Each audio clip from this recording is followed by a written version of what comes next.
Se ninguém quiser pegar na bola, eu posso me apresentar e podemos começar a conversar. Antes de mais, toda a gente bem-vinda ao Ask Me Anything Fumaça. O meu nome é Margarida Vitor Cardoso, eu sou jornalista no Fumaça e connosco está a Inês Furtado, que é mãe, é médica anestesista e doula. Faz consultas de analgesia do parto e da cesariana e já vais explicar o que é isso é, por favor. E é autora do projeto, de um projeto sobre violência, não necessariamente sobre violência obstétrica, mas sobre o empoderamento das mulheres, sobre os temas relacionados com o parto e com a maternidade. E trabalho neste momento num hospital privado, depois de alguns anos no setor público. Ia-te lançar uma pergunta mais genérica para começarmos a discutir e ao longo da conversa estejam à vontade para levantar a mão ou simplesmente tirar o vosso mute e falar à vontade e perguntar coisas à Inês diretamente, estejam totalmente à vontade. Inês, ia-te pedir para começarmos se calhar pela definição. A violência obstétrica é um termo que tem sido algo disputado publicamente, o seu significado, a sua amplitude, o que é que isto significa, e a discussão é muitas vezes tida em termos algo simplistas de oposição entre profissionais de saúde e mulheres e homens vítimas destas situações. Por isso queria que abordasse um bocadinho essa complexidade e também que te explicasses o que é que para ti é violência obstétrica e de que forma é que muitas vezes isto não se baseia em algo ilegal ou proibido, digo eu, essa pergunta. Bom, então, obrigada. E obrigada pela apresentação. Olha, foi uma das apresentações até agora que eu gostei mais. Então, começando aqui um bocadinho, eu pegaste aí já em várias coisas. A definição de violência obstétrica é assim um bocadinho incerta, digamos assim. Em 2007 foi a primeira vez que oficialmente surgiu este termo e foi na Constituição venezuelana que que foi criada uma lei orgânica para as mulheres terem uma vida livre de violência, e foi a primeira vez que se utilizou. E a definição mais comum até é essa, que é um tipo de violência de género em que existe uma apropriação do corpo da mulher grávida. Na verdade, esta definição não inclui isto, mas na prática isto é desde a pré-conceição, à conceção, gravidez, parto e pós-parto. Muitas vezes fala-se só durante a gravidez, mas isto é um contínuo que vai desde muito antes da pessoa estar grávida ou até mesmo estar a parir. Pois a palavra violência gera aqui muita controvérsia, porque a violência quase que implica culpa ou implica intenção, mas na verdade não implica. Um ato violento não implica uma intenção, porque se não há intenção não há culpa, mas há uma responsabilidade, efetivamente, e muitas vezes é isto que causa desconforto a quem é de alguma forma, ou a quem se sente acusado de violência obstétrica. E depois a palavra violência em si, que em inglês há muito mistreat, portanto maus tratos na gravidez ou abusos na gravidez, quase que para tentar amenizar este desconforto que a palavra violência traz.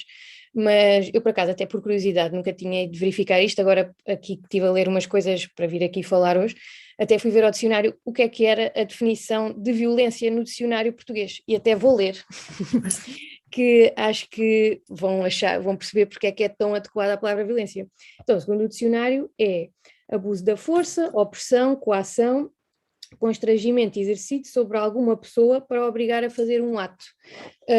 E isto é o que acontece na violência obstétrica. Para mim, a violência obstétrica, a melhor definição é qualquer tipo de situação em que existe uma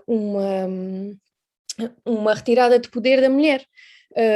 E, portanto, em todas estas fases, desde a pré-conceição à gravidez, ao parto e ao pós-parto. E, portanto, havendo uma retirada de poder da mulher, a mulher não tem capacidade para se autodeterminar, para ter direito à sua autonomia, à sua liberdade, à sua dignidade corporal e, em última instância, até cuidados de saúde equitativos, respeitosos e baseados na evidência. E, na verdade, isto para mim é a melhor definição de violência obstétrica.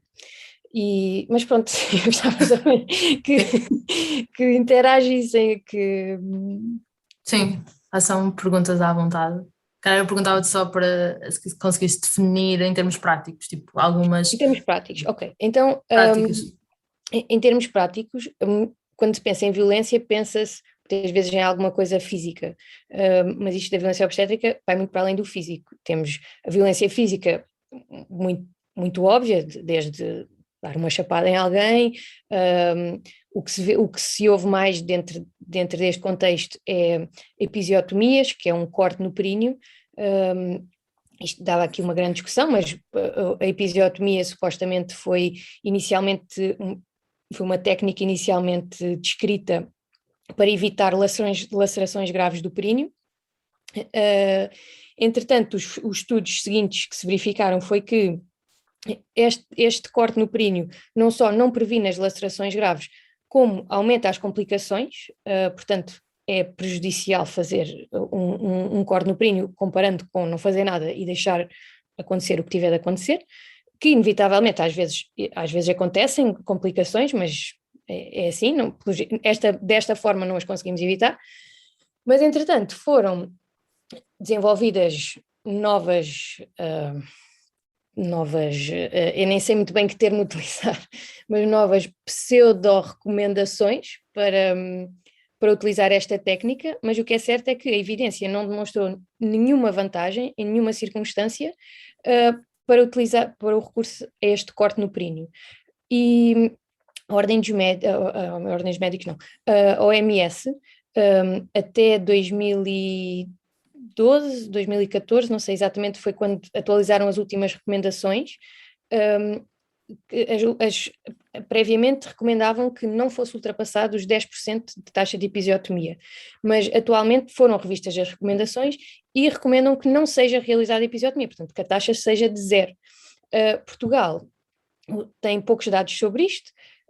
Isto depois também é outro tema, que é a ausência de registros, mas os últimos dados oficiais que existem foi de um estudo, uma auditoria europeia, que foi o Europeristat, em que Portugal tinha uma taxa de mais de 70% de episiotomias, e isto é de 2010. Desde aí não temos dados propriamente oficiais, temos um estudo que saiu agora em janeiro, que foi feito durante a pandemia, que saiu no The Lancet, em que foi um estudo que foi por inquéritos online, a 1.700 mulheres portuguesas, foi em vários países europeus, mas com mais cerca de 20 mil participantes, mas em Portugal foi cerca de 1.700 mulheres, e nestas, eu até vou ver aqui à minha cábula, que eu fui ver isso, a taxa de episiotomias em Portugal, segundo esse estudo, que são os dados mais fidedignos que nós temos até agora, pelo menos que foram reconhecidos na literatura, temos então que a taxa de episiotomia em Portugal foi de 44%.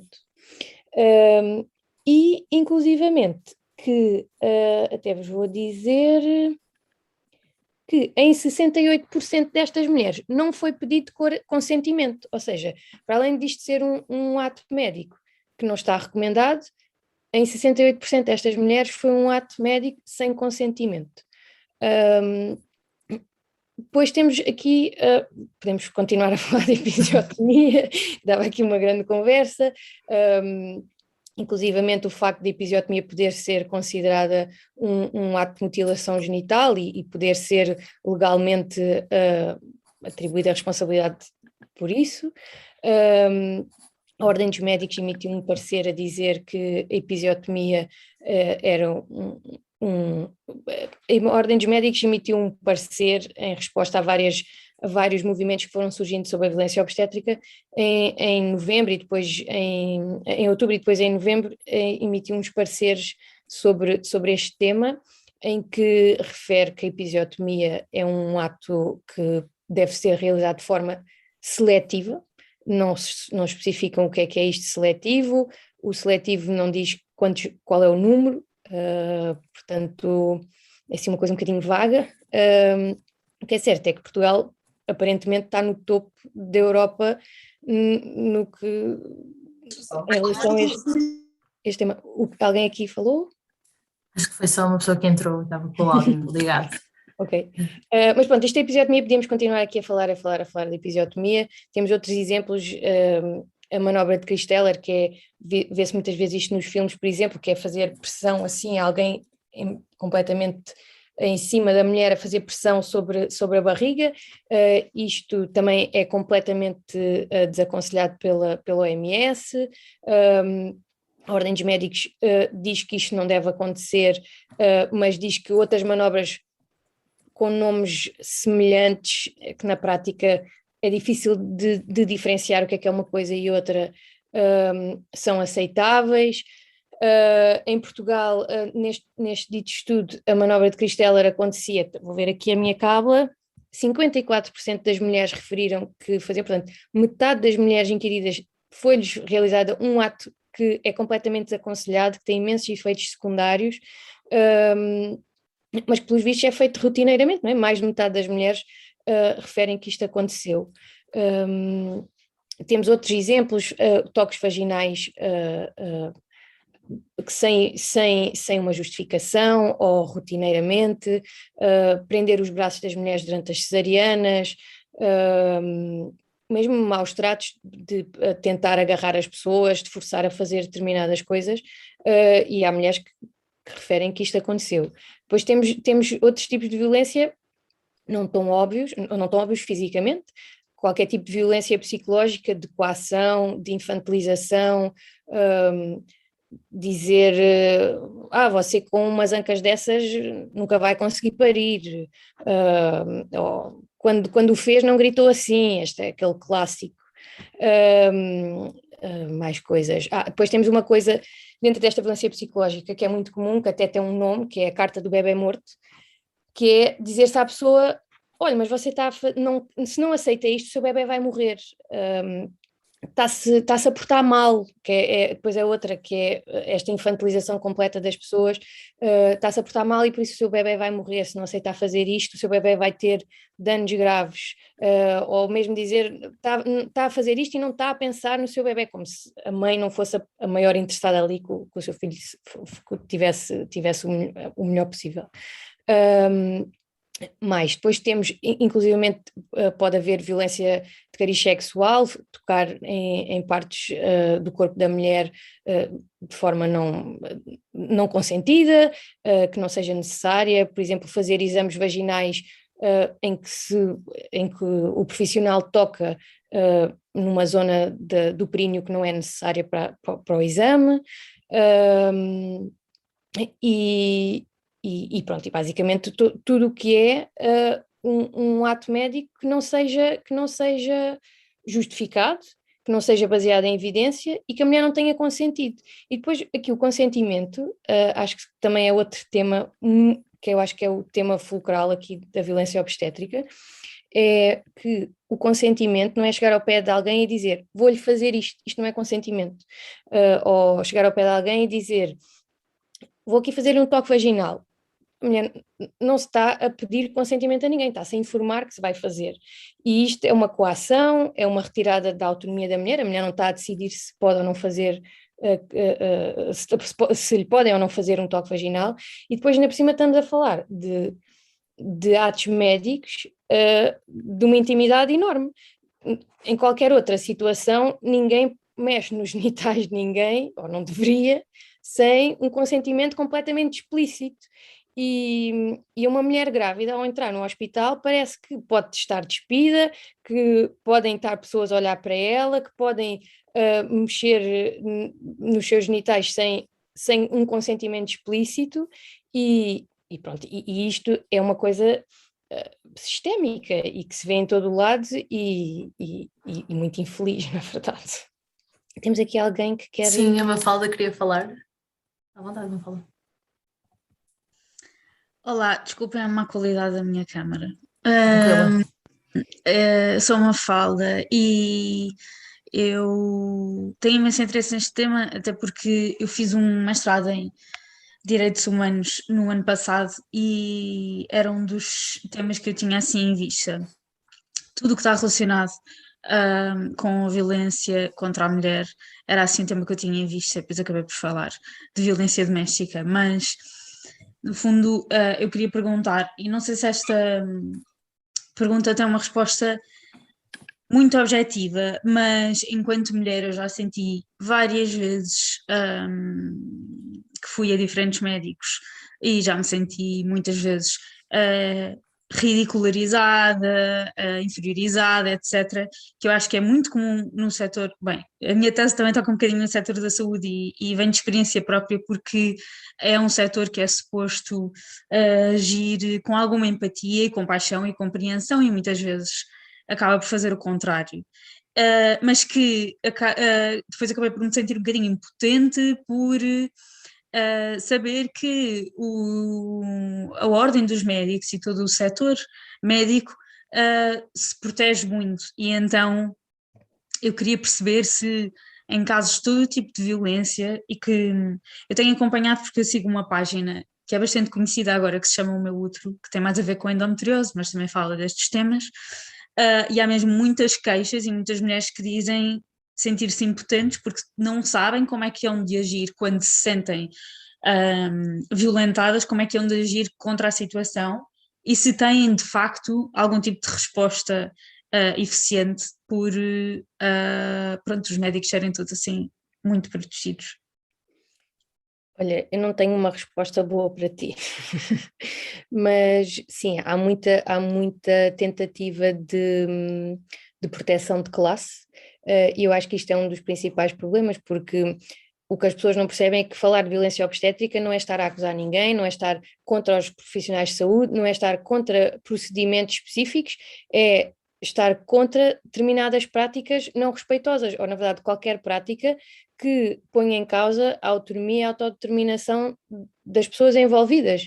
E, e, portanto, os médicos acham que quando se fala em violência obstétrica, estamos a dizer mal dos obstetras, estamos a dizer que todos os obstetras praticam violência, estamos a dizer para as mulheres não irem ao médico. Nada disso, pelo contrário, não é? O que nós queremos são que todas as mulheres tenham acesso a cuidados de saúde respeitosos e de qualidade e, inclusivamente, que haja homogeneidade no acesso aos cuidados de saúde, porque isto causa discriminação, inevitavelmente, causa medo, causa até a saída das pessoas do sistema de saúde, não é? As pessoas recusam a cuidados de saúde por terem medo de sofrer estas práticas ou por já terem sofrido e não quererem voltar a sofrer.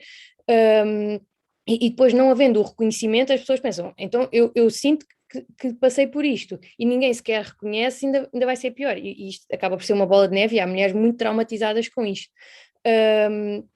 O que é que eu acho que pode ou que deve, na verdade, eu acho que uma das principais formas de combater isto é primeiro haver reconhecimento e as ordens profissionais, o governo, haver políticas que permitam haver uma forma de haver um registro e haver uma forma de reportar isto, porque por enquanto é tudo, parece que está tudo a pairar no ar, não há relatos, há um estudo aqui, um estudo ali, mas não há números oficiais, seja lá isto o que for, né? Mas até podia, eu acho que começava por aí, a Ordem dos Médicos, a ARS, o que for, alguém, arranjar uma forma de registro, de auditoria, não é? Para, se houver forma das pessoas, por elas próprias, chegarem lá e escreverem eu passei por isto e por isto e por isto, há uma forma de registar e depois de alguém auditar e tentar perceber efetivamente o que é que se passa ou não se passa e o que é preciso fazer, porque se ninguém sabe se isto continua a ser uma coisa debaixo do tapete, ninguém nunca vai saber. Na prática, agora, isso não existe, e como é que as pessoas podem fazer? Podem queixar-se primeiro ao hospital, para o hospital ter conhecimento da situação, podem queixar-se às ordens profissionais, à ordem dos médicos, à ordem dos enfermeiros, porque quando nós estamos a falar da violência obstétrica, não estamos a falar só de médicos, estamos a falar de médicos, de enfermeiros, de qualquer pessoa que contacte, até próprias doulas, de fisioterapeutas, de pediatras, de anestesistas, de auxiliares, ou seja, todas as pessoas que contactam com a grávida podem ser as causas destes atos. Portanto, queixar-se às ordens profissionais, queixar-se à entidade reguladora da saúde e, em última instância, ir por uma via judicial, arranjar um advogado e fazer uma queixa formal. Isto acontece raríssimas vezes. Muitas vezes só acontece em casos muito graves, em que houve danos efetivos muito graves, morte da mulher, morte do bebê, ou complicações com repercussões muito graves, porque as coisas quase comuns, que na verdade são comuns, ninguém reporta. Só o facto de uma mulher chegar ao hospital e dizer você não pode comer, isto é um ato de violência obstétrica, nós estamos a coagir aquela mulher a não comer. Eu brinco, sem ter piada nenhuma, a dizer que nós vivemos num país livre e democrático, mas quando entramos num hospital, entramos na ditadura, porque as mulheres entram no hospital e alguém acha que está no direito de dizer você não pode comer, você não pode beber, você não se pode levantar desta cama, eu vou chegar aqui e vou tocar na sua vagina sem lhe dar nenhuma justificação, sem sequer saber se posso ou não posso, e as pessoas estão completamente vulneráveis pela situação, pela dor, pelo medo de ter algum desfecho menos bom, e então acabam por consentir tudo isto. E é muito difícil as pessoas, não sendo médicas e não tendo o conhecimento todo, argumentarem. E uma coisa que eu também acho que é comum acontecer é as pessoas pensam, vou-me informar para quê? Eu não sou médica, não tirei um curso, mas na verdade as mulheres, lá por se informarem, isto não impede que sejam vítimas de violência obstétrica, mas o facto de se informarem aumenta as suas opções, e se alguém lhes chegar com uma conversa que elas pensam, se calhar eu já li qualquer coisa sobre isto e já vi que tem esta opção, mas também tem outra, podem nem que seja questionar sobre isso, e se calhar a pessoa que está à frente delas, se calhar pensa, ok, se calhar tenho de explicar e não o discurso torna-se diferente, mas inevitavelmente não há forma de prevenir isto, porque a prevenção passa por políticas de saúde, pelos próprios profissionais e não pela mulher em si. A mulher, infelizmente, vai ter de navegar neste mundo que não é o ideal. E com informação é mais fácil de navegar, apesar de não ser a navegação perfeita. Temos aqui a Marta também. Inês, queria só perguntar, desculpa Marta, só para pegar numa ideia que disseste, que é porque é que essa questão da comida e da bebida acontece nos hospitais? Que me pareceu que estavas a descrever como uma coisa relativamente frequente. Qual é Sim, a justificação para acontece em isso? todos. No parto, normalmente é porque. Então, isto é uma grande conversa, mas isto é uma luta pessoal minha, quase. Então, é assim: nós, nos anos 40, 50, tínhamos cuidados médicos completamente distintos do que temos agora. E houve uma fase da história médica em que se achava que todos os partos, ou quase todos, tinham de ser por cesariana. E então houve assim um boom de cesarianas, e nessa altura não existiam as técnicas de anestesia que existem agora. Então todas as cesarianas eram com anestesia geral, sendo que eram com anestesia geral com fármacos que já nem sequer se utilizam. O facto de serem anestesia geral com esses tipos de fármacos, havia uma enorme incidência de um evento que se chama aspiração pulmonar de conteúdo gástrico, que basicamente é o que nós temos no nosso estômago quando nós estamos inconscientes, porque deixamos de ter capacidade de ter o nosso esfíncter a funcionar, ou seja, o que está no nosso estômago vem para cima e passa para o nosso pulmão. Portanto, encharca-nos o pulmão de comida, de bebida, do que lá tiver dentro do nosso estômago. E isso pode causar uma inflamação no pulmão, pode causar uma pneumonia e pode inclusivamente causar morte. E as mortes maternas por isto eram bastante frequentes há 70 anos atrás. Entretanto, a medicina foi evoluindo, os fármacos foram evoluindo, tudo foi evoluindo, e então, atualmente, a percentagem de cesarianas em Portugal é 30%, muito maior do que a OMS recomenda, deve ser abaixo de 10%, sendo que isto é a média geral, porque se formos a hospitais em Portugal que têm taxas de cesariana de 80%. Portanto, as cesarianas agora já não são, eu já estou a divagar, porque isto depois uma pessoa acaba por divagar, mas pronto, portanto, agora as cesarianas, a maioria são com anestesia regional, ou seja, é uma picada nas costas, em que a mulher está consciente, apenas não sente mais ou menos da zona do peito para baixo, e portanto não temos esta questão de haver a inconsciência e portanto a aspiração do conteúdo pulmonar. E a ideia é que o jejum diminui os riscos associados com esta aspiração pulmonar. E os estudos que nós temos, temos muitos estudos de há 50, 60 anos atrás, em que as práticas médicas eram completamente distintas, e atualmente temos poucos estudos muito atuais. Os últimos estudos que nós temos são do fim dos anos 90, portanto, ainda mesmo assim as práticas eram bastante diferentes, os últimos números que nós temos é que mulheres que morrem por... na verdade, nem sequer temos números de mulheres que morrem, porque elas já nem sequer morrem por causa disto. Mulheres com complicações graves associadas a isto, desta aspiração pulmonar, é entre 1 para 700 mil, entre 1 a 1,4 milhões. Portanto, é uma incidência mínima, mínima, mínima. E os últimos estudos mais recentes, nem sequer temos mortes associadas a isto. Portanto, nem sequer há uma taxa de mortalidade possível de quantificar, porque ela é tão rara que os estudos nem sequer conseguiram apanhar nenhum caso. E, portanto, nós estamos, por rotina, a impedir que todas as mulheres no hospital comam e bebam, por medo deste evento que, segundo números que já nem sequer são atualizados, no melhor dos cenários, é 1 em 1,4 milhões. E isto é uma completa loucura.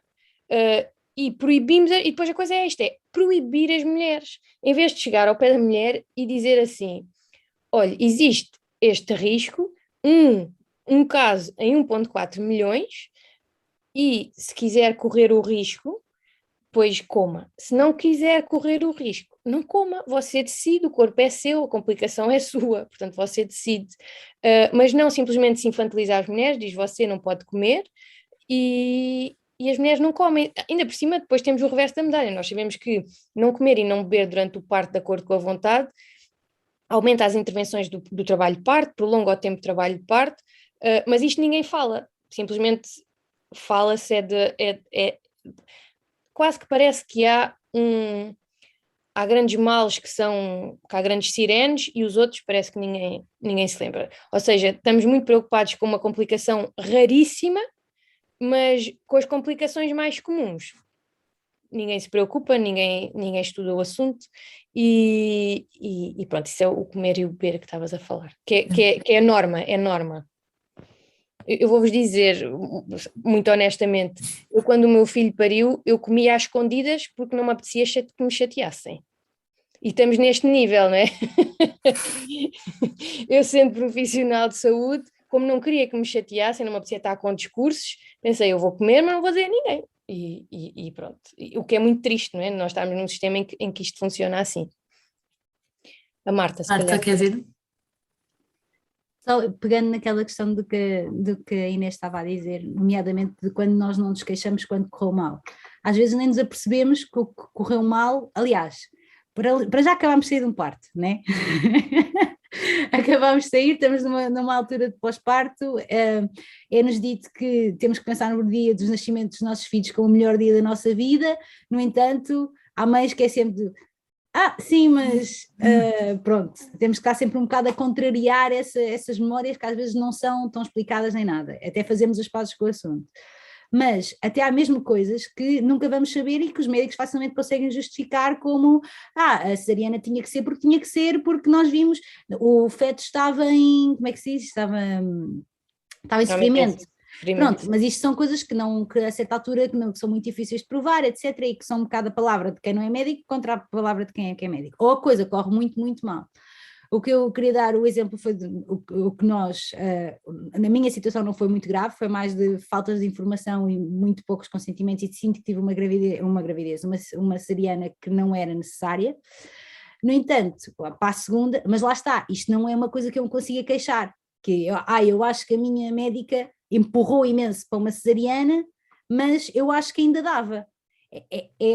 vale o que vale, não é? Eu não sou médica, é difícil, mas no entanto era isso que eu sentia. O que sentiu para a segunda filha que nós fizemos é que nós íamos armados com planos de parto, com direitos, com cartas para os hospitais, com tudo. Tínhamos um plano que era para se fosse nascer na Clisa, que era onde nós queríamos que nascesse, mas se tivéssemos Covid tínhamos que ir para os Lusíadas, onde já sabíamos que a coisa era muito mais difícil e que ficávamos um bocado entregues, não à roleta de enfermeiros, não à roleta de médicos, mas à roleta de enfermeiros.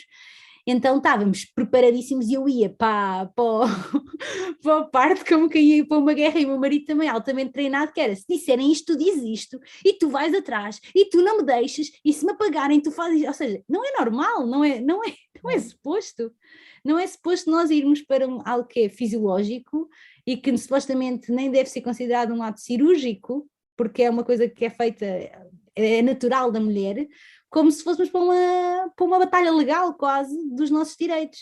E óbvio que aí não é muito, muito improvável que aconteça, não é? Porque nós estamos super atentos e qualquer coisa, os sinais, as perguntas, tudo tem logo um efeito brutal, porque conseguimos antecipar o que é que vai acontecer melhor, porque já passámos pelas coisas uma vez, e não é suposto, e isso é muito, muito triste. Eu queria só acrescentar que eu acho que isto também passa muito como é que os partos são falados, mesmo desde pequenos, como é visto o próprio parto e como se empodera as mulheres também desde muito cedo em relação ao parto. E quase que na educação sexual ou em ciências, etc., se devia mostrar que as mulheres têm tudo para conseguir pôr os filhos cá fora. A maior parte das vezes, salvo raríssimas exceções, elas conseguem fazer tudo. E bons são os partos em que os médicos quase ou nada interferem, porque de facto isso é que é o fisiológico e o normal no animal, que é o ser humano. E eu sinto que nem na escola, nem no caminho até aqui, e nas nossas mães, que coitadas viviam num mundo um bocadinho diferente do nosso, que não há essa consciência, que ainda há muito aquela coisa de, tal como o professor é que sabe e não se contradiz o professor, os médicos é que sabem e não se contradiz os médicos, porque os médicos é que estudaram e então não se questiona nem nada. E pronto, só deixar essa nota, desculpem, era mais isso que uma pergunta. Marta, eu acho que tocaste em muitas coisas muito importantes. Vê se não me esqueço nenhuma, acabei aqui de tomar nota, mas vê se não me esqueço nada que tu disseste. Olha, essa primeira coisa que tu falaste de ires como se fosses para uma guerra, eu percebo-te e sinto muito por ti e por todas as mulheres que infelizmente têm consciência do que se passa e que têm medo do que vão enfrentar e, portanto, tentam da melhor forma que conseguem armar-se de todos os recursos que têm para evitar que isso aconteça. Infelizmente nem sempre são bem-sucedidas, que era o que eu estava a dizer, que isto não depende da pessoa e depois, ainda por cima, é muito ingrato, porque o ónus vira-se quase contra a pessoa, depois a pessoa pensa, eu fiz tudo e mais alguma coisa e mesmo assim fui desrespeitada e mesmo assim fizeram isto e aquilo que eu não queria e quase que ainda traz uma carga pior a tudo, não é? Que é a pessoa acha que fez, não é? E na verdade não há nada que ela efetivamente possa fazer para impedir que os outros sejam desagradáveis, mal educados e desrespeitosos, porque isto passa da própria pessoa que está do outro lado. E ainda ontem eu estava a falar com uma amiga minha que é advogada, que fala que o trabalho dela é sobre isto, que é a Mia Negrão, e ela estava-me a falar disto ser um problema, uma violência institucional, não é? Que é uma violência que está em todo o lado, não é? Que eu não conheço nenhum hospital em que uma mulher diga eu não quero um acesso venoso e que isso aconteça, porque isto é tudo protocolado, os protocolos em si tiram a individualidade das pessoas e portanto, eu acho que mais do que institucional, este problema, é um problema social, porque depende muito também da educação das pessoas e da empatia das pessoas e apesar de se poderem fazer todas as políticas e mais algumas para tentar minimizar isto, se a pessoa que está ali à frente não tem educação básica, não tem empatia básica, não há muito a fazer. E depois até podemos entrar aqui em todo um outro tipo de discriminação, de racismo, e se calhar depois podemos até daqui a bocado falar sobre isto. Mas isto que estavas a dizer das pessoas irem como se fosse para uma guerra, depois ainda por cima temos aqui outro problema, que é o parto, na verdade é um momento em que se precisa de hormonas do amor e da paz e não da guerra. E uma pessoa, eu estava a ouvir, estava a dizer, parece que vamos para a guerra. Isso é a receita para o desastre num parto, que é a pessoa vai com stress e as hormonas de stress são o que impedem tudo o que deve acontecer no parto, não é? Que é a calma, a tranquilidade, a sensação de segurança. E por acaso, uma frase que é horrível e mais uma vez do que não deve acontecer, mas que infelizmente acontece, primeiro o não respeito pelos planos de parto e depois a ridicularização das pessoas que têm planos de parto, que é, lá vêm estas que têm os planos de parto são os que correm pior. É a conversa clássica.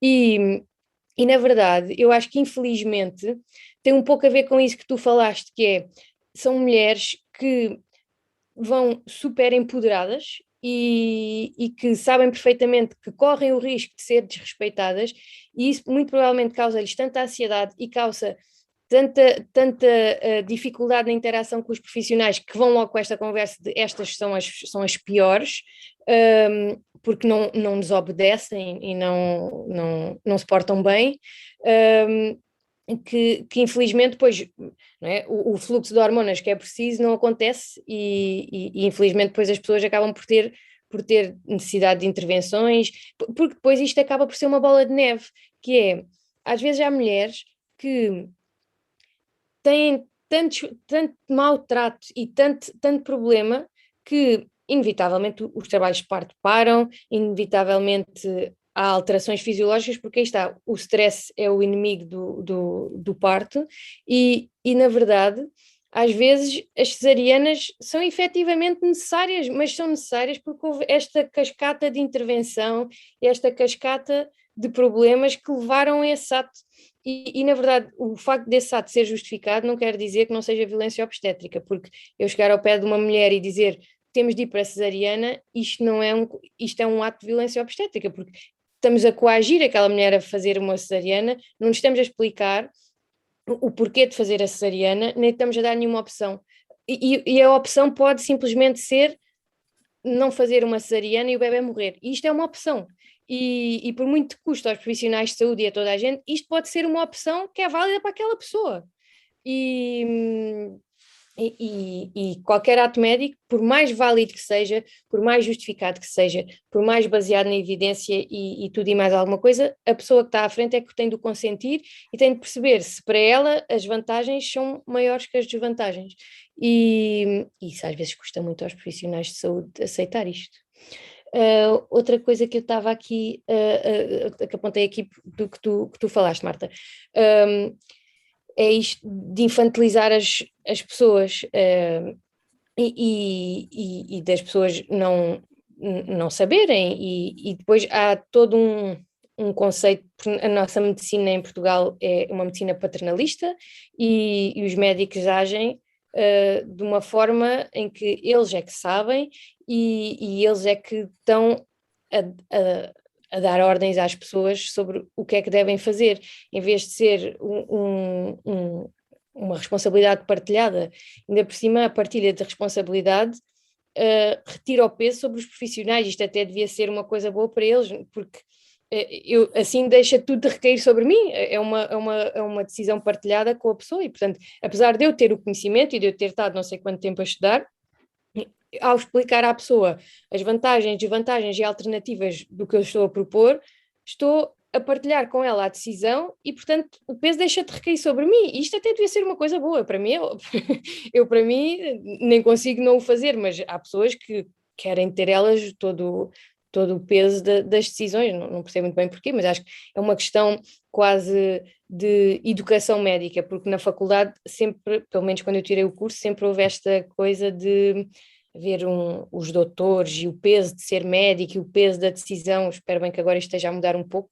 Há um tempo falei numa palestra organizada por estudantes de medicina e fiquei muito feliz porque me pareceu que assim o paradigma estava a mudar um bocadinho, porque agora dá-me ideia que estão a tentar um bocadinho que as coisas passem para... Nós temos 2 modelos, digamos assim, de atuação. Temos um modelo biomédico em que temos uma doença e uma cura e na verdade a obstetrícia em Portugal rege-se um bocado por isto, que é, temos uma mulher, que é um período perigosíssimo, inclusivamente o parecer de ordens médicos diz isso, que é um período muito perigoso da vida das mulheres, e portanto há um problema, e nós temos de resolver o problema, e a mulher é um impedimento ao nascimento, e quase que é tal coisa das mulheres não se portarem bem. Há imensas vezes vê-se escrito não colaboração da mãe, a mulher não colaborou, ou seja, é o médico que faz o parto, a mulher está ali a impedir que o parto aconteça. Toda esta expressão é toda uma representação para mim do que é isto da violência obstétrica, que é a mãe não colaborou. E ao invés de um modelo biopsicossocial, não é? Porque nós percebemos que temos uma pessoa à frente, que há subjetividade, que há escolhas individuais e que não são só físicas, não é? É todo um envolvimento psicológico, depois há esta ideia de que a saúde mental não é saúde, não é? E social, não é? Todo o envolvimento, toda a história de vida daquela pessoa, todo o seu enquadramento cultural e nessa palestra que eu tive com os estudantes de medicina fiquei muito contente porque percebi que estavam a tentar aproximar-se desse tipo de modelo e apesar de ainda não ser na prática o que acontece, mas pronto. Inês, e pegando numa coisa que disseste, que é se este direito de opção da mulher pode superiorizar-se à proteção de um ser vivo, que, tendo em conta as leis do aborto em Portugal, tendo em conta as obrigações éticas e deontológicas dos médicos, porque foi aquela coisa que falaste, mesmo que esteja em causa a morte do feto, se não é obrigação de um médico. Não, tu não podes fazer, é assim, na verdade até o bebê nascer não é um não sei os termos técnicos. Eu acho que usei ser vivo, se calhar não era também melhor. Não é um sujeito legal, não sei se é assim que se diz,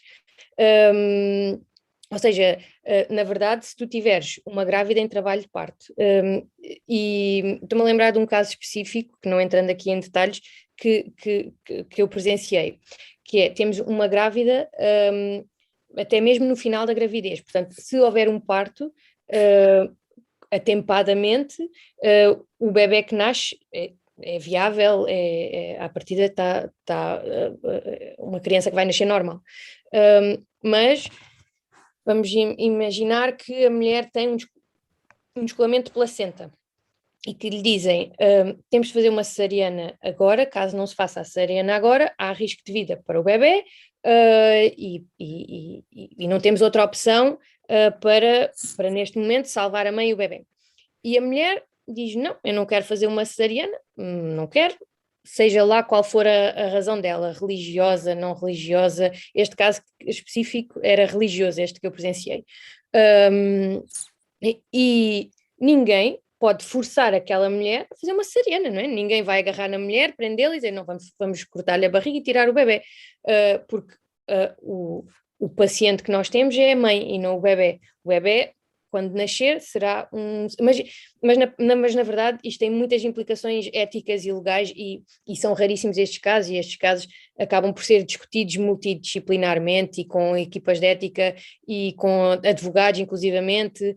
Este caso que eu presenciei, havia, todos os dias havia uma reunião com 20 pessoas, mas na prática é a mãe que decide em última instância o que fazer, porque é o corpo dela e ninguém vai ninguém pode obrigar aquela pessoa a fazer nada, mesmo que isso ponha em causa a vida do feto. Mas normalmente isto não acontece porque, mais uma vez, a pessoa mais interessada em que tudo corra bem com o bebê é a mãe, não é? Porque para aquele profissional de saúde é um dia que corre mal, é uma grande chatice, é uma dor de cabeça durante aquele dia, para a mulher é o resto da vida com uma sequela disso, não é?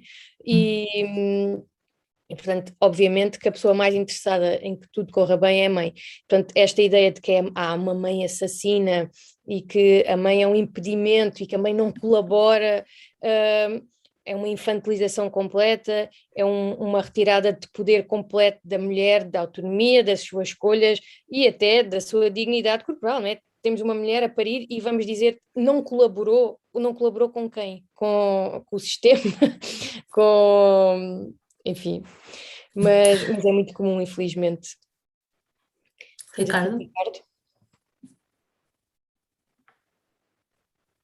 estás mute. Não te ouvimos. Olá. Olá. O meu nome é Ricardo, eu faço também parte do Fumaça. Eu queria pedir-te que explicasses qual é que é o papel das pessoas que são doulas, o que é que isso significa e qual é a diferença para pessoas que são médicas e enfermeiras, e também qual é que é o papel dessa função, acho que se pode dizer assim, dessa profissão, no Serviço Nacional de Saúde. Isso existe, sequer eu não faço a mesma ideia, a pergunta pode ser estúpida. Não é estúpida, é ótima, é uma pergunta ótima. É um bocado mais. Obrigado. Então, olha, uma doula é um profissional não médico que acompanha a mulher desde a pré-conceição, se isso for o desejo da mulher, até ao pós-parto. Normalmente são mulheres que por alguma razão na vida se cruzaram com este tema, por terem sido mães, por serem de famílias numerosas, porque têm interesse nesta temática, e a ideia é darem suporte emocional e logístico, se for esse o desejo da mulher que acompanham, durante este período.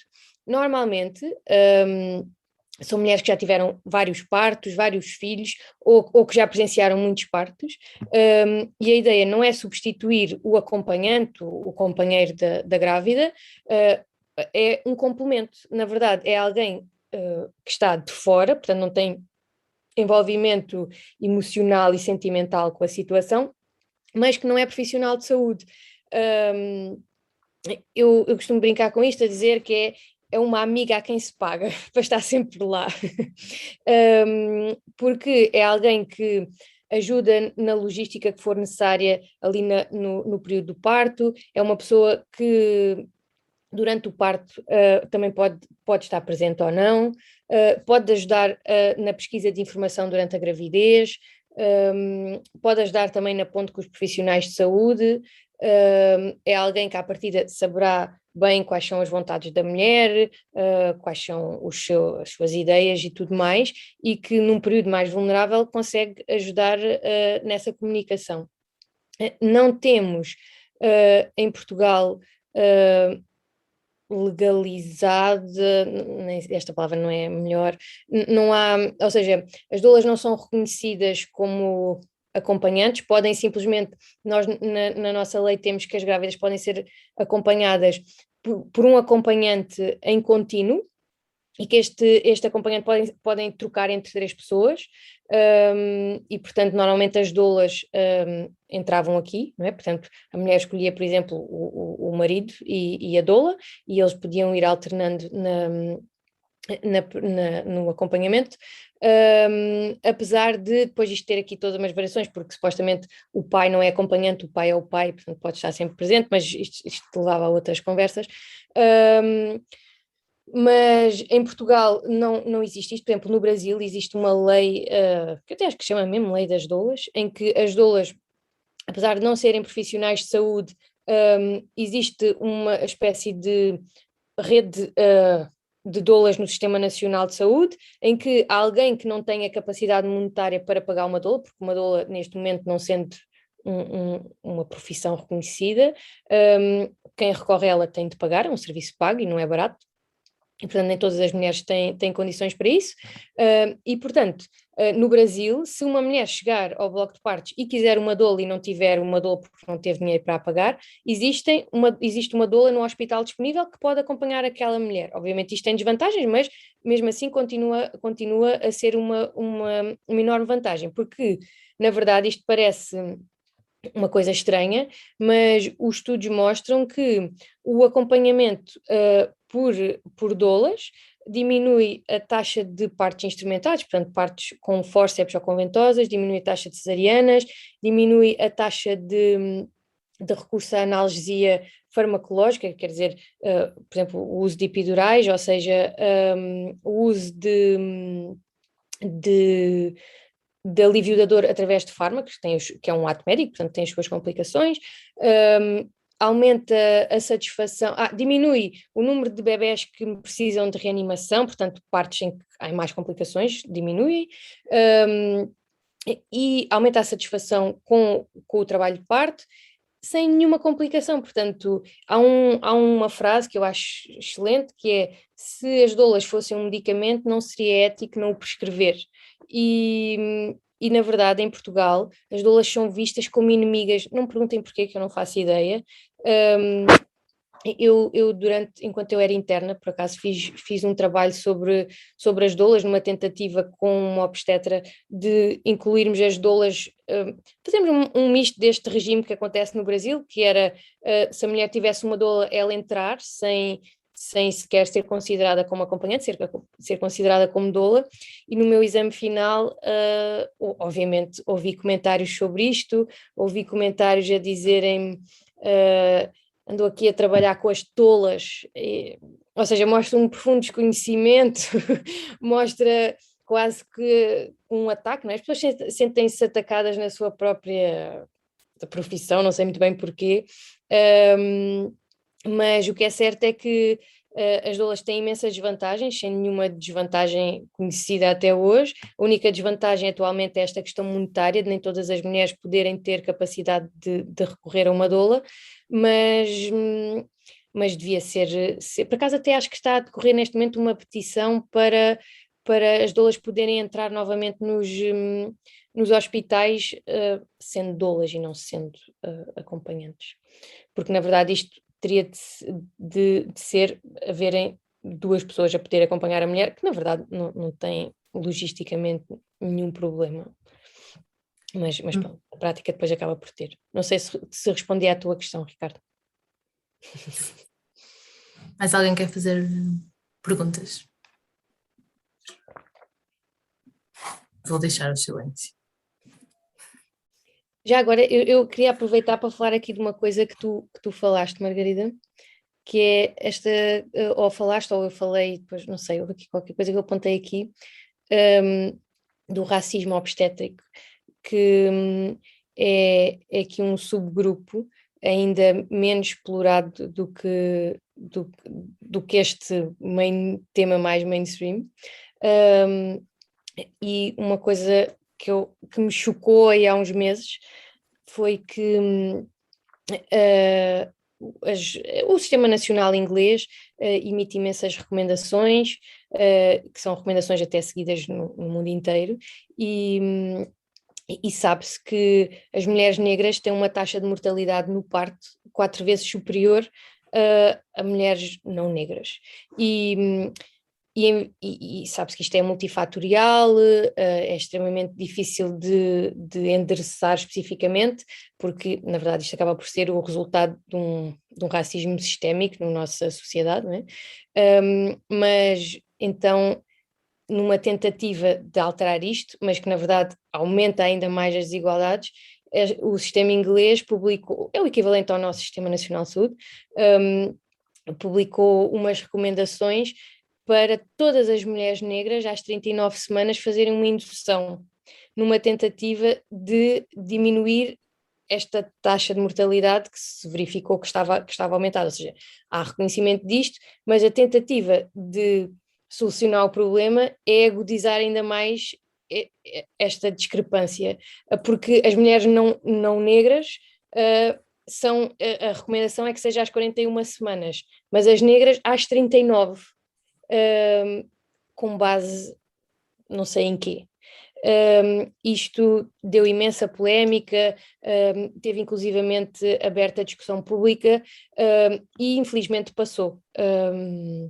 Portanto, estas recomendações passaram. Em Portugal não há estudos nenhum sobre isto. Eu sei que há um grupo de ativistas que são... agora esqueci-me do nome, desculpem, depois eu, se quiserem, eu já procuro e já envio. Que tenta, mas é um grupo ainda pequeno, tem pouca visibilidade ainda, que tenta falar um pouco sobre isto, mas acho que é um problema ainda mais grave de resolver. E tudo o resto, estamos aqui a falar nesta questão, mas populações migrantes, não é? Agora que vamos ter provavelmente um aumento das mulheres de leste em Portugal, pode ser também um problema que surge e que provavelmente ter-se-á de estar atento, porque depois ainda há mais o problema da linguagem, das pessoas não se compreenderem tão facilmente, o que inevitavelmente leva a abusos de poder, que na verdade é o que isto é um abuso do poder médico. Mas pronto, eu estou a sentir que estou a falar muito. Não te preocupes, acho que está a ser incrível. E eu fazer-te uma pergunta sobre, um bocadinho pegando naquilo que diz a Ordem dos Médicos, que traça sempre, e é uma das linhas que é sempre falada, em quem contesta mais o termo, ou em quem contesta mais a generalidade com que algumas mulheres e homens também descrevem a violência obstétrica, que é a evolução grande que Portugal fez nos últimos anos relativamente à redução da morbilidade e da mortalidade infantil e materna, e a maior segurança do parto. E eu queria te perguntar como é que achas que as coisas se conciliam, e se achas que na verdade muitas destas práticas são um excesso de proteção, se esse excesso de proteção é um mal necessário, como também já vi algumas vezes descrito, a ideia de mais vale ser cauteloso e evitar problemas graves do que não o fazer. Eu queria perceber o que é que tu achas deste tipo de argumentação e se achas que isso é plausível. Olha, ainda bem nós não combinámos, mas isto era uma das coisas que eu gostava que me tivesses perguntado. Então, olha, realmente isso é uma das premissas em que a Ordem dos Médicos se apoia muito. Primeiro que tudo, começamos logo porque está completamente errada essa afirmação. Eu até fui aqui abrir a minha cábula. A taxa de mortalidade na Europa nos últimos anos, tivemos há 30 anos atrás uma descida enorme da taxa de mortalidade materna, por vários motivos. Melhoria das condições sanitárias gerais da população, melhoria da formação, do acesso aos cuidados de saúde, e quando se diz acesso aos cuidados de saúde, na verdade acaba por ser uma vigilância ativa, que é vigiar todas as pessoas, e quem tem problemas é encaminhado para determinadas especialidades e cuidados, enquanto quem não tem problemas mantém-se apenas em vigilância. E isto fez uma descida enormíssima da taxa de mortalidade. Mas, segundo os últimos dados que nós temos do INE, a taxa de mortalidade nos últimos 5 anos tem aumentado progressivamente, sendo que em 2018, desculpem, chegou a valores equivalentes aos de há 30 anos atrás. Portanto, isto é um tema que ninguém fala disto. Inclusivamente, a Ordem dos Médicos está sempre a apoiar-se nesta razão, que temos uma taxa de mortalidade baixa. Ok, temos uma taxa de mortalidade baixa, se calhar comparado com alguns países africanos com condições socioeconómicas e completamente distintas das nossas, mas a Europa, no geral, tem aumentado a taxa de mortalidade materna. Portugal está destacadíssimo nesse aumento. Temos aqui, para vocês perceberem, em 2015 tínhamos uma taxa de mortalidade de 7 por cada 100 mil nascimentos, e em 2018 passámos para 17, de 7 para 17. Depois temos aqui uma ligeira descida para 10 em 2019 e depois ainda não temos valores de 2020 nem de 2021. Mas isto são valores que não se viam há 30 anos atrás.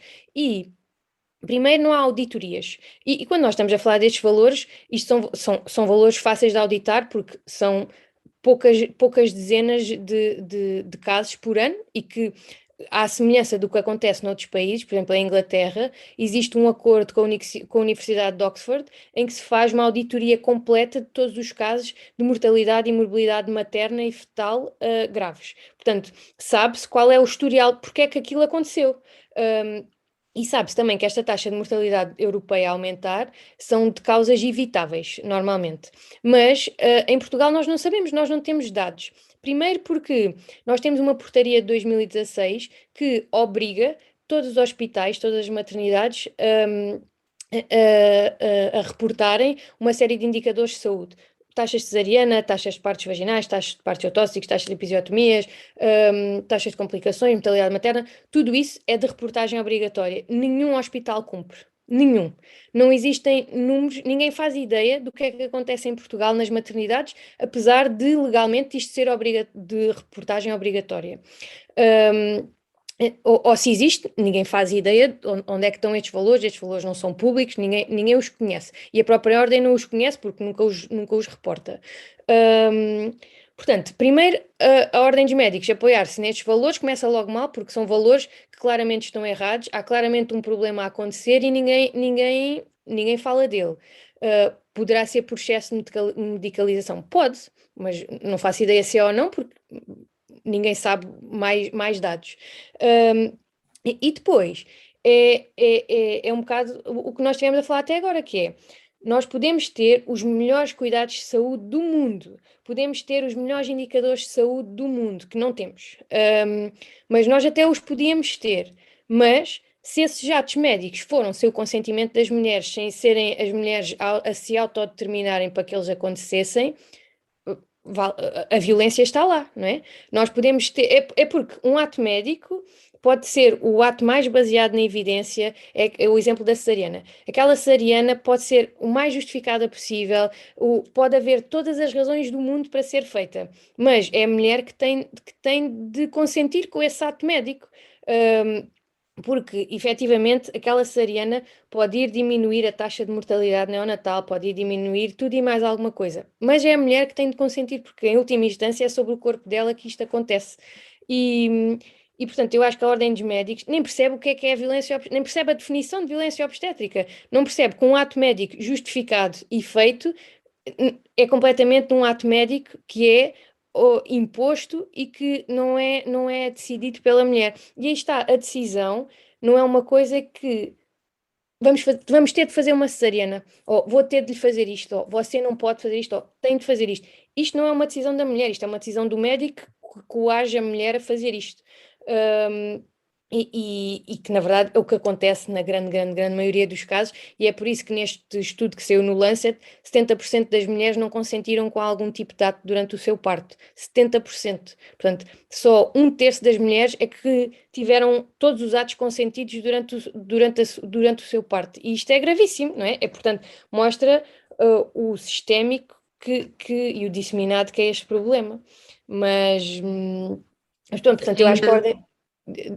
só para concluir, eu acho que a Ordem dos Médicos não percebe que uma coisa não tem nada a ver com outra, que a violência advém de atos médicos e, portanto, mesmo que os atos médicos aconteçam e que sejam super justificados, que a violência obstétrica pode estar lá.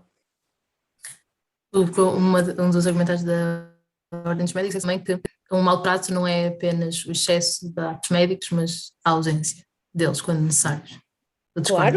Claro que sim, mas claro que sim, não é? Uma mulher que recorre a um hospital à procura de um cuidado médico baseado em evidência e que não o encontra, isso também é violência, não é? A ausência de resposta também é violência. Uma mulher que precisa de um determinado tratamento e que não tem capacidade de o encontrar ou de ter recurso para ele, também é violência. Inclusivamente, aqui, mais uma vez, indo contra este parecer da Ordem dos Médicos, para mim tem muitos argumentos completamente contrários à realidade. É, por exemplo, o facto de, em Portugal, o parto domiciliar não ser integrado no Sistema Nacional de Saúde como em outros países da Europa, porque o facto de apenas as mulheres que têm capacidade monetária para suportar pagar a profissionais de saúde para que as acompanhem num parto domiciliar, agudiza ainda mais esta discrepância entre acesso a cuidados de saúde, porque duas mulheres que queiram um parto domiciliar, uma tem capacidade para pagar e, portanto, tem acesso a cuidados diferenciados e a cuidados maternos de referência, não é? Que é um acompanhamento durante o parto e tem uma série de coisas que devem ser cumpridas, e a outra que também quer e não tem capacidade, não tem possibilidade de ter esse acesso aos cuidados de saúde. Portanto, o próprio Estado perpetua esta discrepância de acesso a cuidados. E como tu estás a dizer, portanto, neste caso é uma ausência de cuidados que por não haver resposta, acaba por ser violência obstétrica.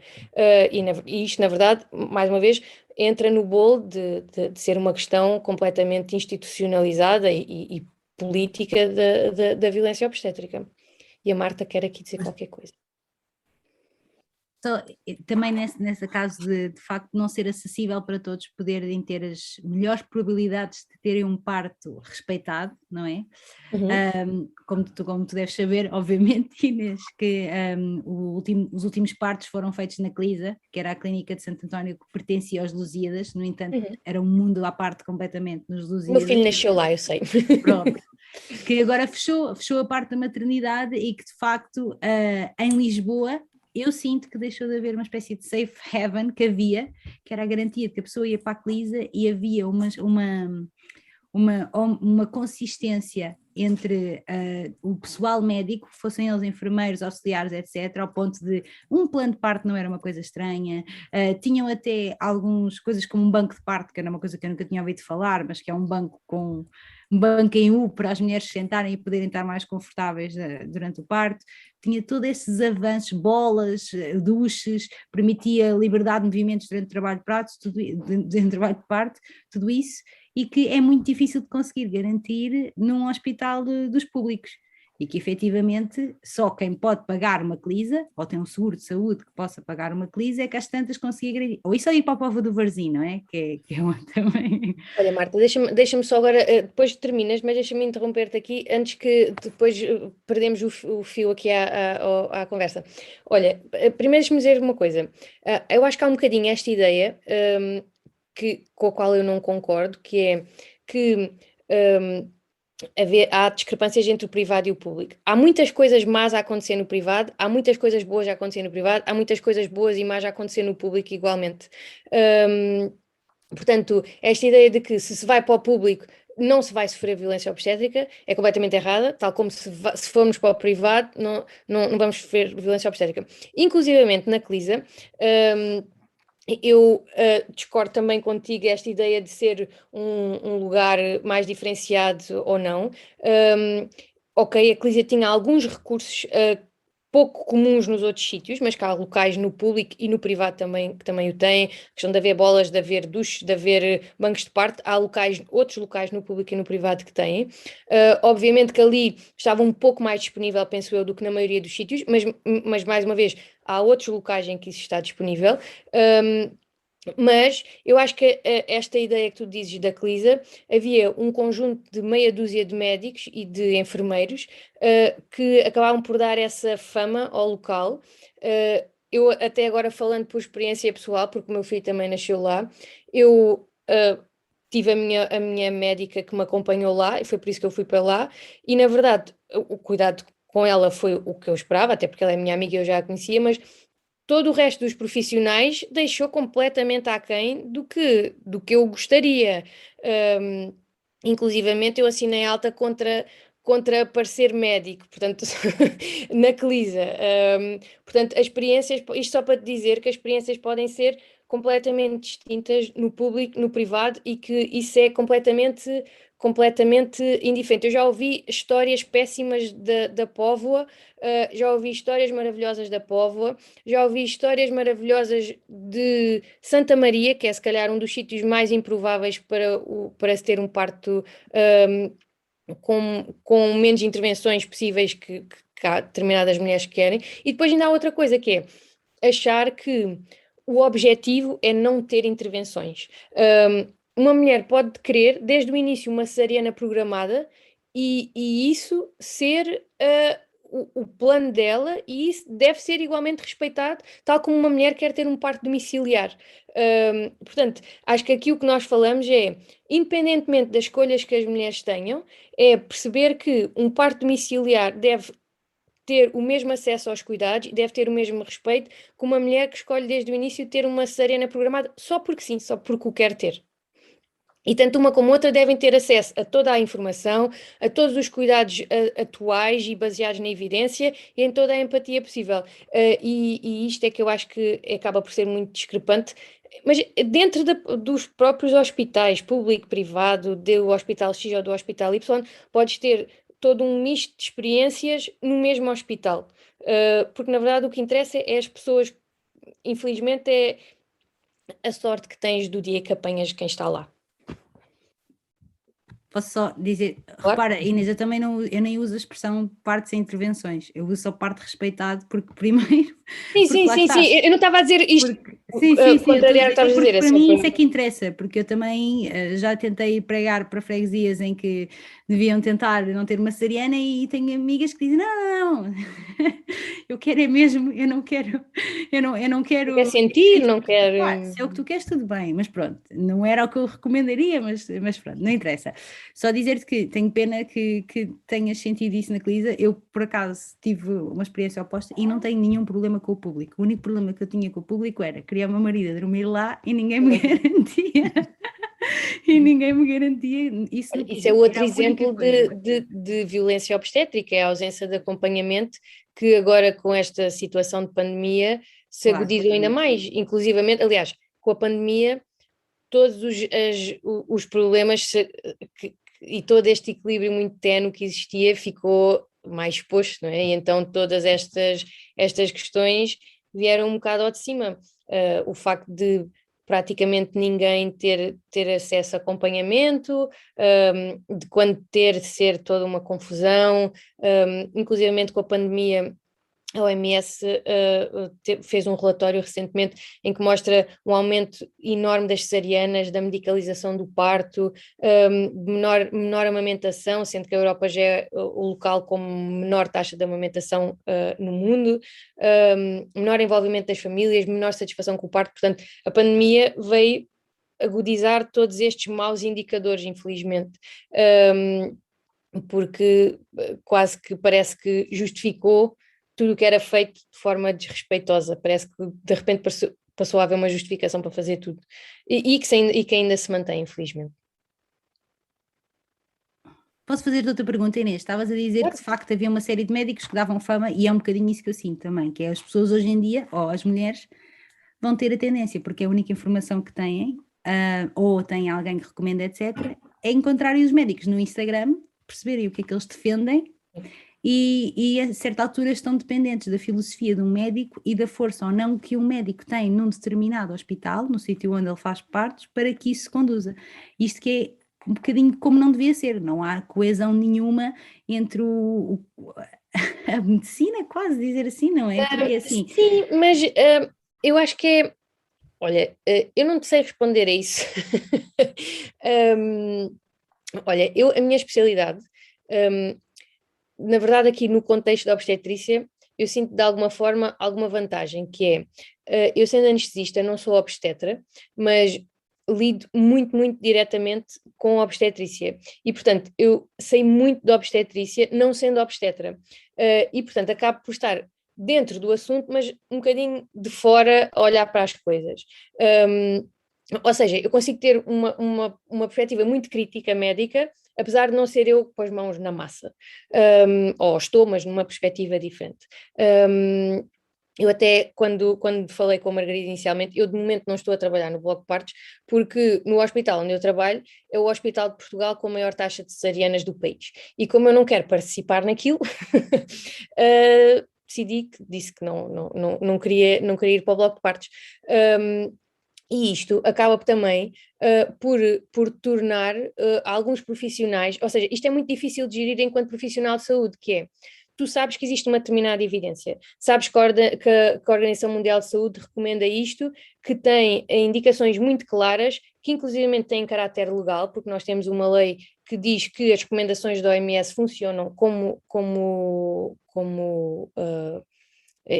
não sei dizer os termos legais disto, mas funcionam como o estatuto a seguir e, portanto, são recomendações legalmente aceites. E depois tu vês que nada disso acontece, nada disso funciona, que as pessoas não seguem as recomendações, eu acho que é uma medicina que não é baseada na evidência, é uma medicina muito baseada na opinião pessoal, e especialmente médicos mais velhos, que têm uma formação um pouco mais velhos, mas não exclusivamente, mas mais tendencialmente para os mais velhos, que têm uma tendência que é, eu já fiz X partos, já vi X coisas, e portanto faço assim, mas isso não é evidência científica, isso é opinião pessoal. A evidência científica implica uma pessoa distanciar-se, fazer testes estatísticos e perceber o que é que se deve aplicar ou não. E infelizmente é muito difícil, não perguntes porquê, na prática, haver evidência, ela ser mastigada e ser posta em prática. Na obstetrícia é particularmente difícil, não sei muito bem porquê, se calhar porque é uma coisa muito emocional, em que há um bebê envolvido, em que há ali muita coisa pouco científica envolvida, este medo de correr alguma coisa mal, isto que a Margarida falava, de estamos a fazer um procedimento porque há um risco de 1 para 1 milhão, e portanto há mas os 999.999 levam com este problema, com este procedimento pelo risco de 1, em vez de dizer à pessoa, olha, quer correr este risco ou não quer, e a pessoa aceitar. Portanto, esta falta de rigor científico infelizmente é transversal e não te sei responder porque é que isto acontece. O que é facto é que acontece. São poucos os médicos que têm práticas um bocadinho diferentes, e depois esta questão de ser uma coisa institucional em que mesmo quem se diferencia dessas práticas está incluído num grupo, e depois há muito esta coisa dos protocolos e de ser tudo protocolado, por um lado porque facilita o trabalho e ajuda na organização das instituições, mas por outro lado perde-se toda a subjetividade e perde-se toda a capacidade de ajustar um evento que é completamente subjetivo. Há tantas partes como mulheres no mundo que pariram, portanto perde-se essa subjetividade. Eu há uns tempos li um artigo muito engraçado que era sobre esta questão dos protocolos e de individualizar e não individualizar. E uma coisa muito engraçada que eles davam como exemplo é, acho que vocês devem conhecer, existem umas caixas para guardar bananas. É tipo um tupperware, tipo uma marmita onde se põe uma banana.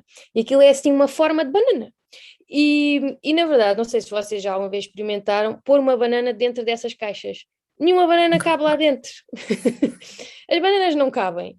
E então, para que a banana caiba na caixa, tem de se esmagar, tem de se cortar, tem de se pôr assim meio de lado, porque senão a banana não cabe na caixa. E os protocolos são mesmo isto, nós achamos que aquilo tem de caber dentro daquela caixa, que os partos têm de ser em X horas, tem de ser desta forma, tem de ser aquilo e assim.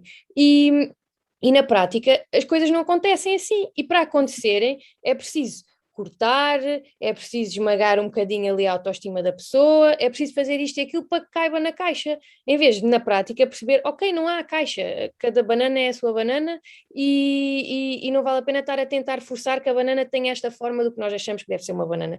E infelizmente isto não é assim, mas devia ser uma medicina muito mais individualizada e baseada na evidência, só que na verdade é difícil conjugar esta individualidade e evidência, porque a evidência temos grandes chavões, não é?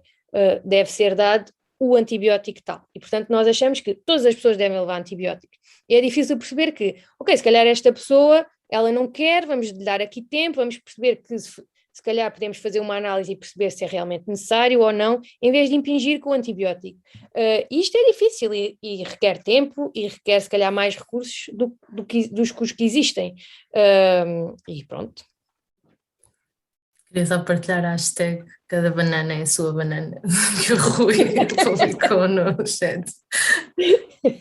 Espera, agora é que eu vi que temos aqui uma série de coisas. Sim, já agora ia ler a partilha do João Valente, que diz que é um pai recente e que diz sobre partilhar que na nossa experiência o parto pareceu mais do médico do que da grávida.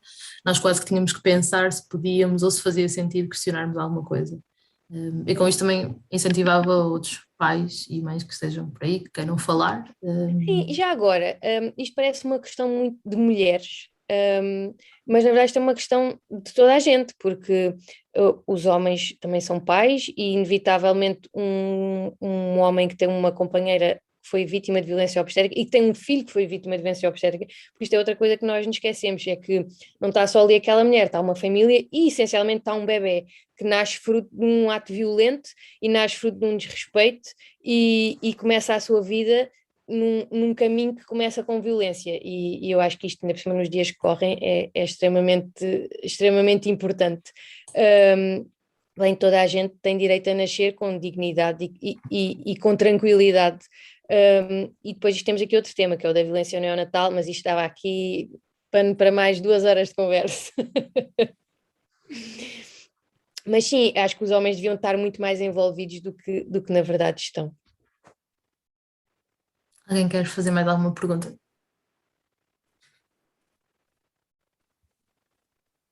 Nenhum homem a querer pronunciar-se.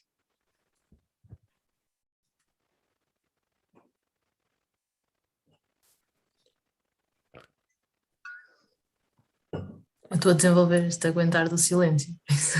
Só de estar. É beber uma aguinha. Oh Inês, agora vou perguntar eu. Então imagina que mesmo para mulheres e homens que estejam aqui e que queiram aconselhar novas as suas parceiras ou amigas ou saibam onde se dirigir para ter ou mais informação ou para... Porque custa-me imenso pensar que as pessoas têm que ir ao Instagram à procura do médico e depois tentar marcar. Eu acho que eu não tenho uma boa resposta para ti. Eu acho que tal como muitos problemas sociais, tal como a violência doméstica, é o mesmo que tu me perguntares, eu acho que a violência obstétrica tem muitas pontes com a violência doméstica. É muito difícil eu conseguir dizer-te, olha, fazes isto e não és vítima de violência obstétrica, mas eu não consigo fazer isso, infelizmente, tenho muita pena, mas não consigo, porque isto é uma coisa que vai muito para além da individualidade minha, tua, de todos nós que aqui estamos. Isto tem de começar em políticas de saúde, em que há informação das grávidas generalizado, em que as mulheres têm acesso a informação desde cedo, não é aquelas tretas de cursos de centros de saúde em que ensinam a dar banho aos bebés e a dar fraldas, isso não interessa para nada, e a fazer o que é que levam para a maternidade, e depois ainda por cima isto ainda se torna mais ridículo no contexto atual. O que é que interessa se uma pessoa leva o pijama e as pantufas para a maternidade, se chega lá e é vítima de 1001 maus tratos? Mas a questão aqui é haver políticas institucionais, não só que incentivem a práticas baseadas na evidência, que haja informação dos médicos. Ainda há pouco tempo li um parecer muito interessante que o ano passado, pela primeira vez, a Comissão Europeia emitiu um relatório em que mencionava a violência obstétrica e a violência reprodutiva. E uma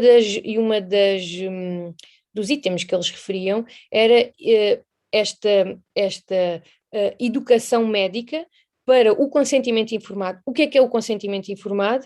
E para, inclusivamente, questões legais da violência, que é as pessoas perceberem o que é isto da violência de género, o que é a violência obstétrica, o que é a violência sexual, o que é a violência contra as mulheres e o que é um consentimento médico. Haver formação, desde logo a formação na faculdade, sobre isto. Eu nunca tive uma formação sobre o que é um consentimento. Obviamente que, tal como no racismo ou quando falamos de outro tipo de violência, partir muito da individualidade, ou seja, tu próprio saberes que não vais respeitar outra pessoa. Obviamente, se a nível social existir formação para isso, é muito mais fácil de mudar práticas. Portanto, eu acho que isto passa muito por uma questão social, muito para além de qualquer um de nós. Depois, para além disso, passa inevitavelmente pela formação de cada mulher grávida, porque a literacia do corpo e a literacia da saúde em Portugal são terríveis.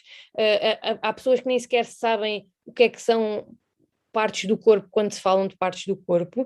Quanto mais irem ao médico e dizerem-lhes palavrões médicos, Portanto, a literacia da saúde eu acho que devia ser uma disciplina básica na educação de toda a gente, e que parte, e portanto a literacia do corpo e da saúde durante a gravidez e do parto, e não esses cursos em que se aprende o que é que se leva na mala.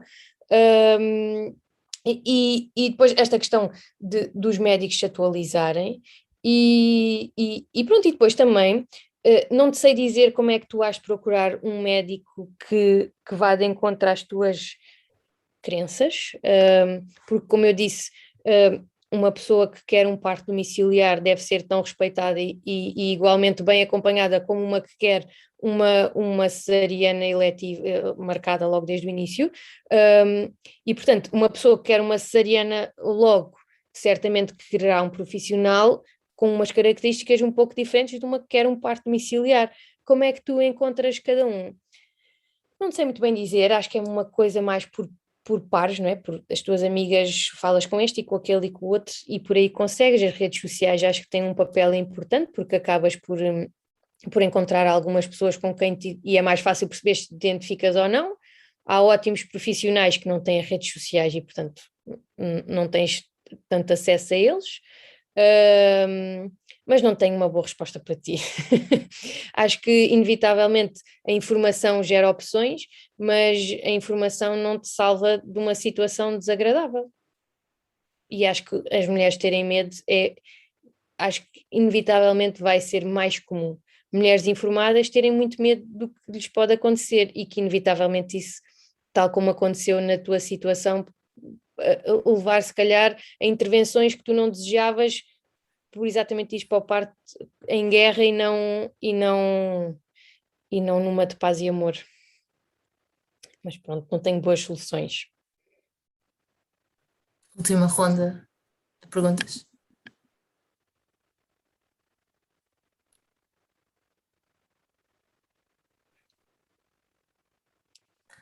Então eu termino só com uma que é, na verdade, a questão inicial, que começou de tudo isto, quando nós lançamos uma newsletter a pedir sugestões, depois com quem falar, dissemos que queríamos alguém que tivesse trabalhado ou que trabalhasse atualmente no SNS, e depois de falar contigo, Inês, falar até com várias outras pessoas, chegou-nos várias vezes uma resposta que é boa sorte em encontrar alguém que trabalhe no SNS que fale sobre isto.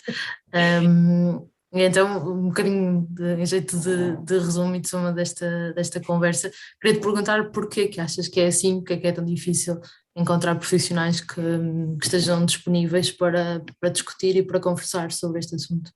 Eu acho que é um bocado por tudo isto que nós falámos, não é? Porque isto é uma questão institucional, porque tu, sendo profissional de saúde, estás envolvido num meio em que tu acabas de ter de trabalhar em equipa, por estar dependente de outras pessoas, por teres de alguma forma alguma hierarquia, e mesmo que as tuas práticas se destaquem das dos outros, há coisas que tu não podes criticar ou não podes criticar abertamente.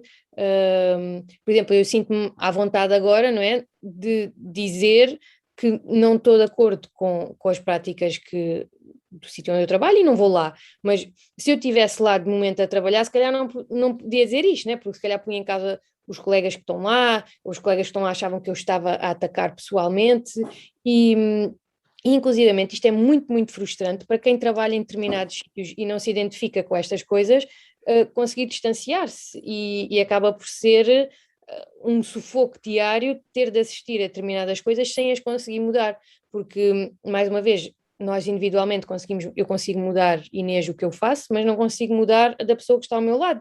E se calhar eu vejo o que a pessoa que está ao meu lado está a fazer, mas eu não consigo ir lá e dizer, olha, para com isso.